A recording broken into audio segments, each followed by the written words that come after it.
coming up. Billionaire competitiveness gets out of hand. You own the car.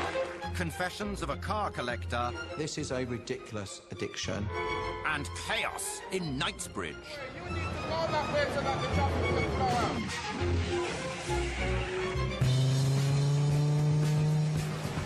It's not all fun and games being a billionaire. On the plus side, you've got access to the most fabulous toys that money can buy. Not quite so wonderful is the constant reminder that there's always someone else out there with an even bigger and brasher plaything. For the super rich, there's a silly season for showing off. August. And while the Russian and American billionaires battle it out on the Med, another tribe of super rich migrate to Knightsbridge in central London. Within a 2-mile stretch, you could probably see 50 supercars. They've all got Arabic plates from Dubai, Qatar and Saudi Arabia. There's a lot of princes, royal family, a lot of millionaires, a lot of billionaires, and it's just a great sight to see. It's fair to say that not everyone is thrilled the area's become supercar central. You need to move out the bloody way. You need to go that way so that the traffic will flow out. We're completely overtaken by these incredibly expensive, vulgar, outrageously noisy cars, and it's just too much. And I know so many of the locals who are actually, they're leaving town because they can't cope with it. It's just horrific.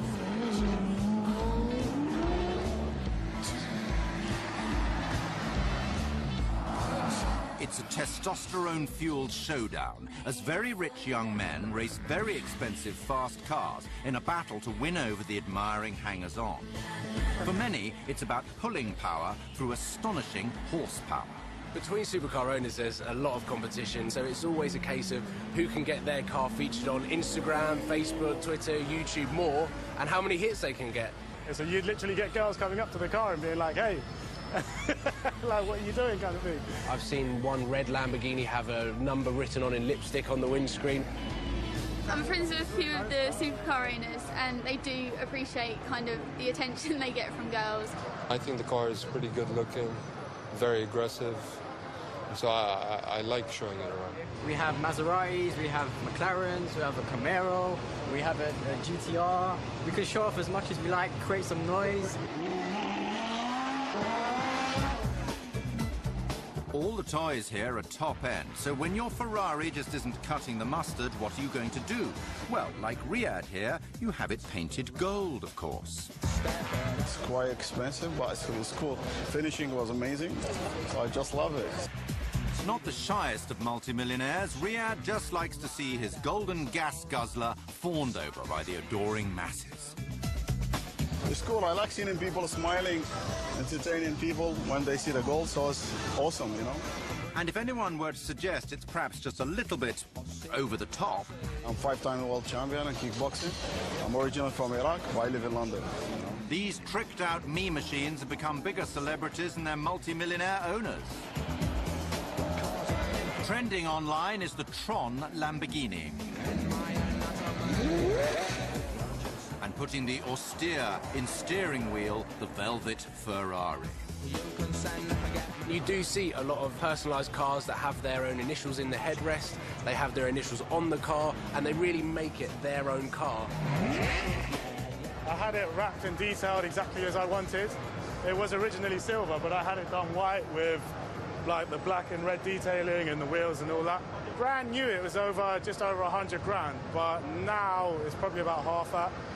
Oops, even for the super wealthy, spending heaps of money to make your car less sellable, but you more attractive, well, it's an expensive way to go about the mating game. And not everyone is after a kiss and a £250,000 lift home. Billionaires beware British bobbies and their weapons of mass humiliation.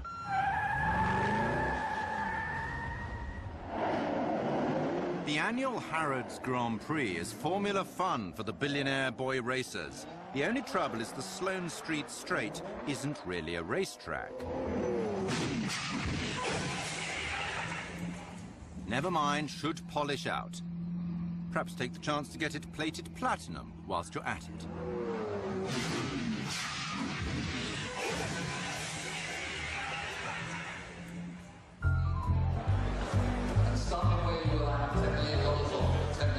For the billionaire who prefers to marvel rather than mangle, there's a far less physical pain to be borne in high-end motor acquisition. If you want the contents of your garage to trump all competition, you must suffer the pain that hurts the hyper-rich deepest, the pain of becoming significantly poorer. It's August 2014, and the bids for this car, a 1962 Ferrari GTO, are increasing by $1 million a pop. 28 million, 29 million, 30 million I have. The world record for the most expensive car ever sold at auction 34,500,000 is about to be broken.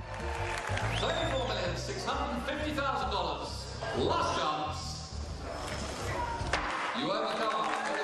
The mystery phone bidder has agreed to pay $39 million. That's £23 million for the Ferrari. It's a new world record and a huge sum to swallow. There is no doubt that it's very simple to track the results of auctions over the last 3 or 4 years, and one can see very clearly how the values of these cars have been shooting up and up and up. Historic motor cars have appreciated just over 450%, which is huge, absolutely massive.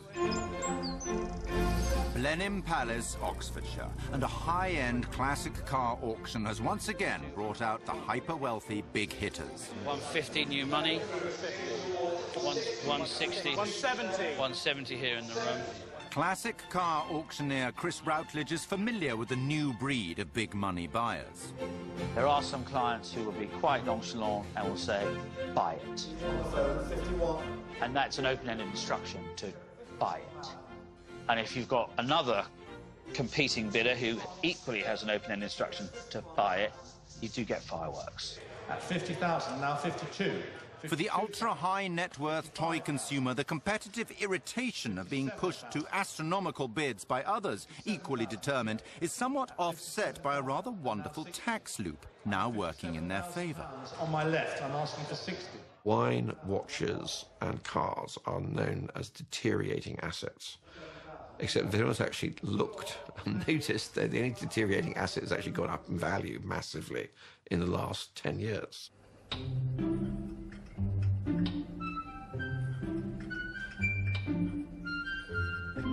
But car collecting is not without its snags. Paul Bailey owns one of Britain's most valuable collections of supercars. It is just absolutely fantastic to come down here and think, wow, how cool is that car? And how lucky am I to have one? Or 39.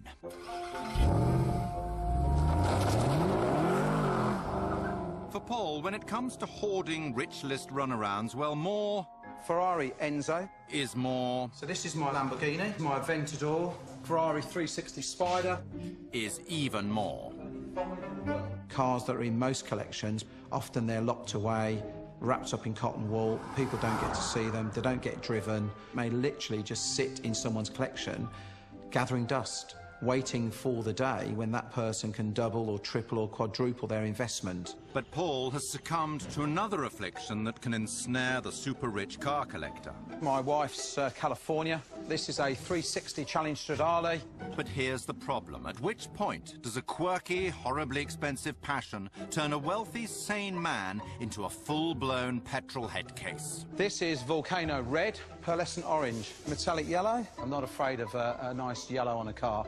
Is it this point? Metallic silver. I needed to have a black one. How about now?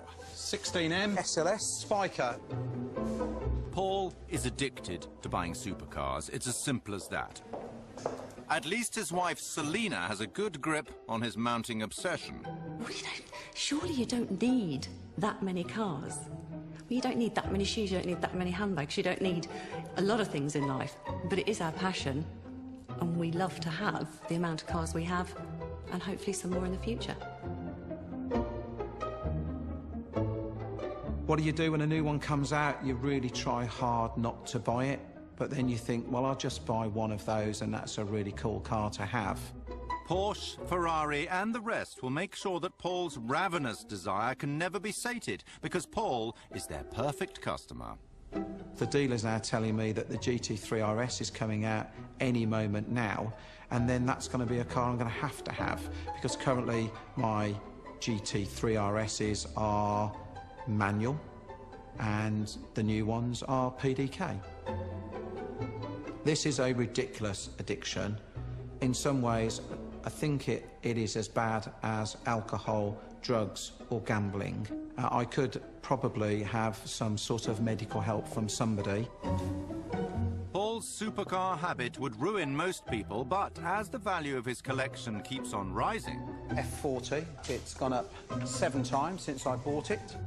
This is perhaps the only known addiction that pays for itself.